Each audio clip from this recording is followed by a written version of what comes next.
Let's pray together.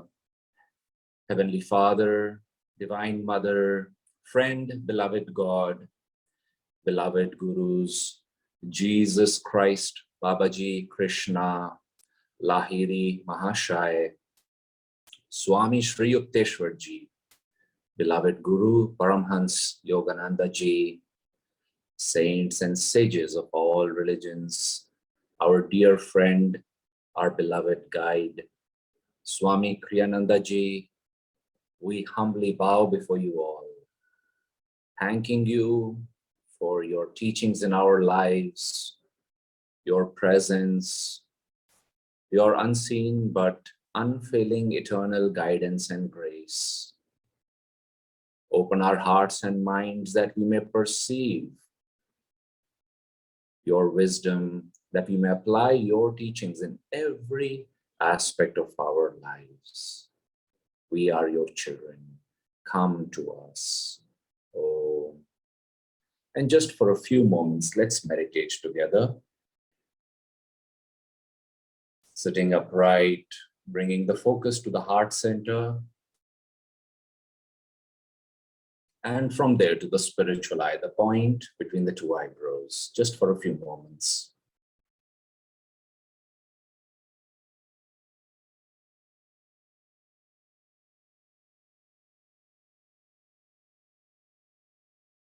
Om Shanti, Shanti, Shanti. Welcome once again, everybody. And at least on my screen, I'm turning on the gallery view. I don't know if it affects the overall view, but I can see you all. Otherwise, I see only myself on the screen. So very nice to see you all. And last week, as you know, friends, we discussed part one. I had not thought actually of this being a two-part, you might say, class.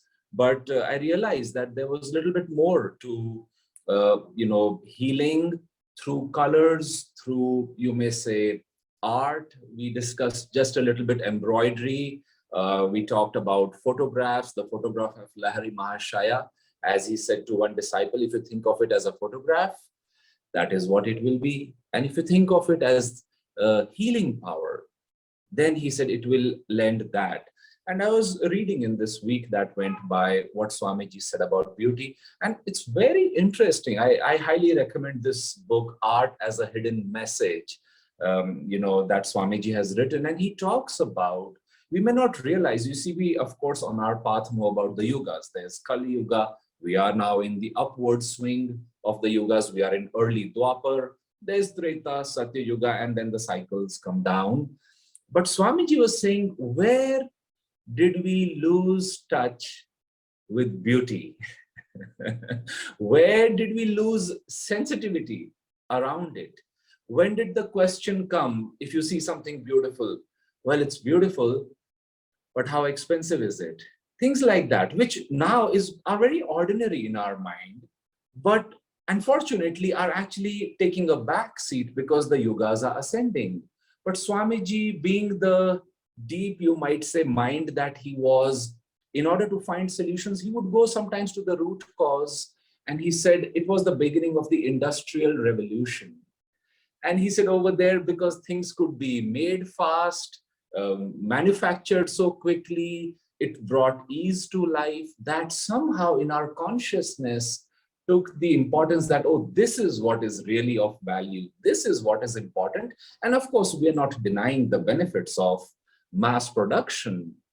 But like we discussed last time, where did Shamsuddin 18 years of painstaking embroidery at the suggestion of a higher power, when he was told, make Moses on the mountain with the burning bush and Christ, the good shepherd? That has become a very rare example, to say the least. Now, I want to talk a little bit today, and I was making the point last time that if you look at a beautiful picture, painting, it actually takes our breath away for a moment, I said. And that is exactly what we are trying to do through meditation, through Hong So, through Kriya Yoga. We are trying to calm the feelings of our heart. It is a known practice that if we are not able to meditate, if the mind is very restless, what do? Well, open your eyes, look into the eyes of one of the masters on the altar, and pray to them. There's a beautiful experiment somebody did I believe about 20, 25 years ago, when this machine called Aura cameras had just been launched. And they were in Ananda village, just somebody was doing Hongsa, energization, all our techniques, Kriya Yoga. And after each practice, they were measuring the aura, taking a picture of the aura of the practitioner. And different colors, beautiful themes were coming out. And each person was being asked, what is inspiring you? And then we'll take your picture. And interestingly, one person said, they said, what technique do you want to do? He said, I want to think of Master while I hold the autobiography of a yogi in my hand. So he was allowed to do that for a few minutes, and believe it or not, his was the biggest aura in the whole group. And like Master said, somebody said about this monk, Horace. Master said, Horace is almost liberated.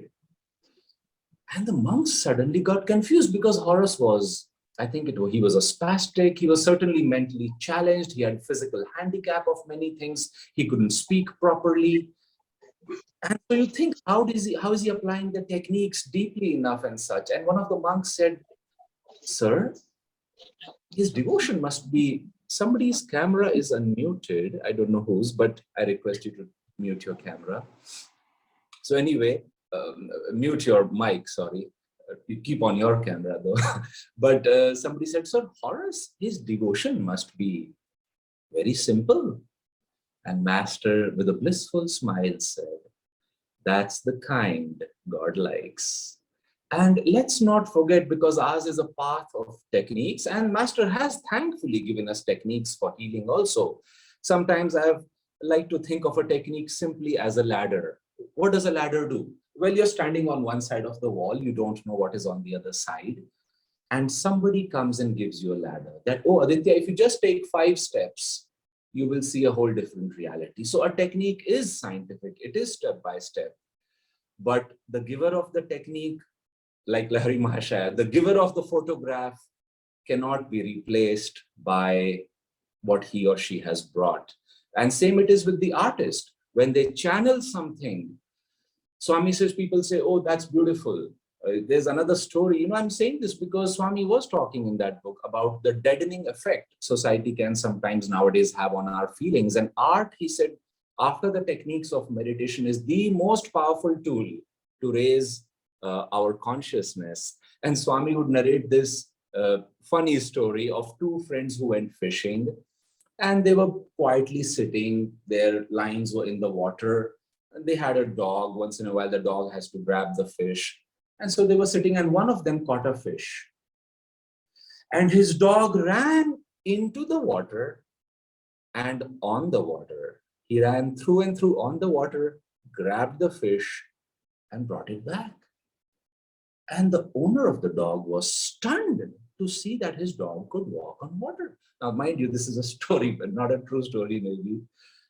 And he was shocked, and he looked at his friend. He said, did you see what just happened?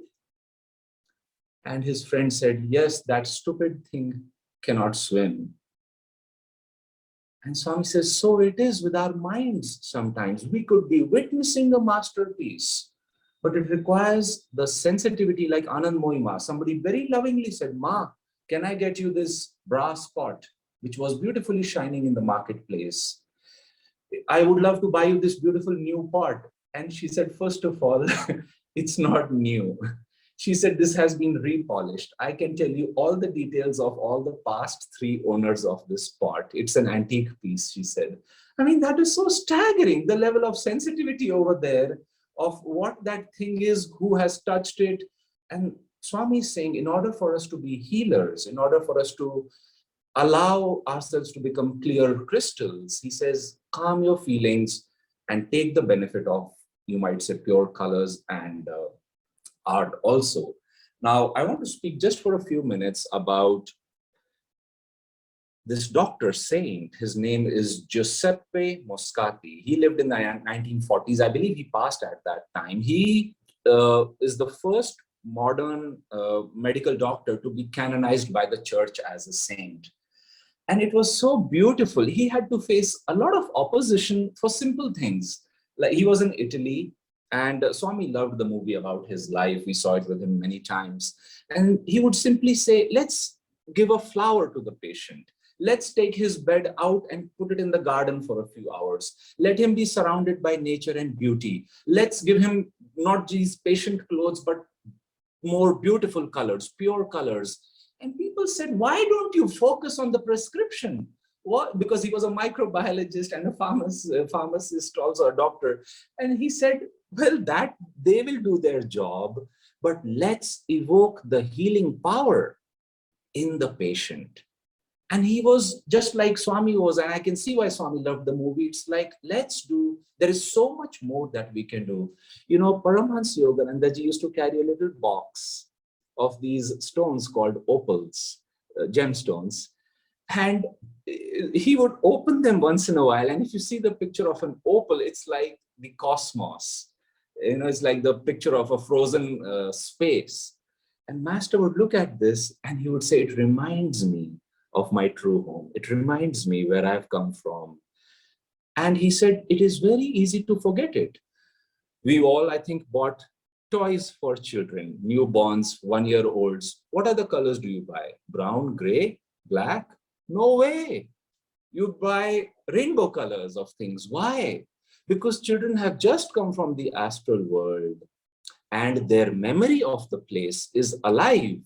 Whereas Swami says colors are not so bright over here in the physical world, and it starts affecting our state of consciousness. I mean, Jyotishji's paintings, which is one of the paintings was borrowed for our flyer today. Jyotishji has said, I slightly accentuate my color usage to make it look astral. Why? Because that was Swami's recommendation to some artists. He said, people, their feelings have deadened. In order to reawaken, in medicine, we call it a bolus injection, that from tomorrow we will give regular dose, but today, let's give them an extra dose of the medication because the infection is very high. And I think I'll just close by sharing some things Swamiji has written in this beautiful book, Living Wisely, Living Well, about how to use colors. What is the effect? What effect do they have on our consciousness?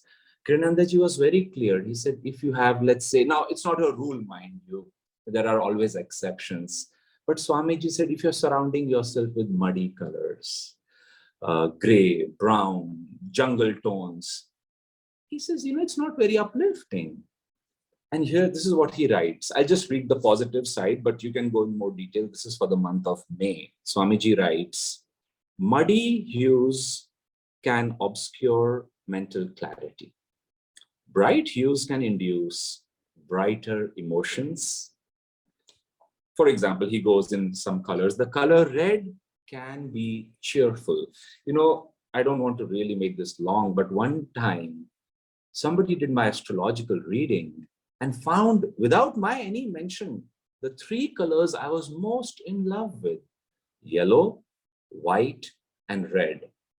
And of course, you can imagine with yellow pajamas how a red t-shirt would look. So I would rarely wear it. And this astrologer told me, do you have a red t-shirt? I said, yes, I have 2. He said, you should wear them. I said, think about the combination. He said, forget about what people think.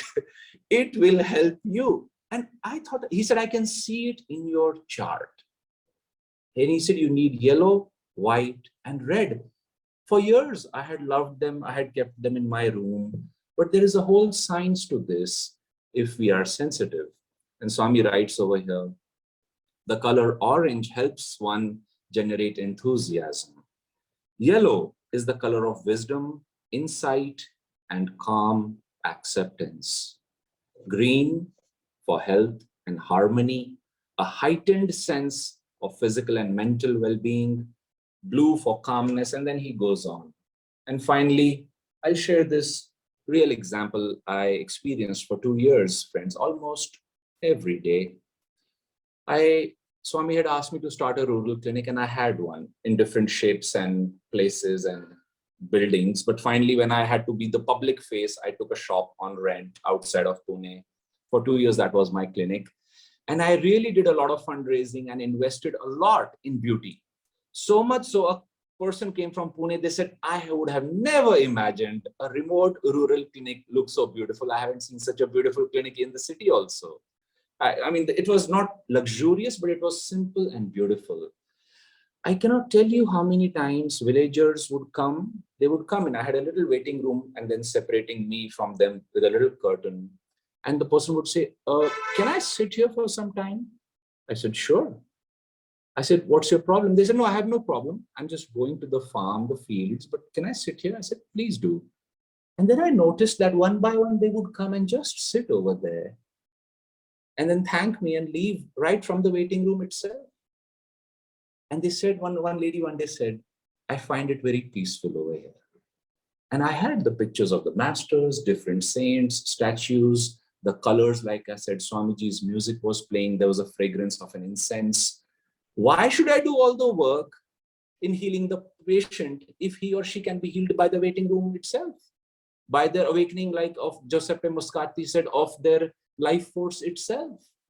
So there's a lot that the patient, that the person who's trying to be healed can do. So when we talk to somebody, let's go in more detail. And again, like I said, this is one of the ways as we know of healing, but we could go into it in more detail. What are the colors you use? What is the kind of music you listen to? Why don't you buy an art of Jyotish and things like that? An art that is conveying something. Art is worth meditation.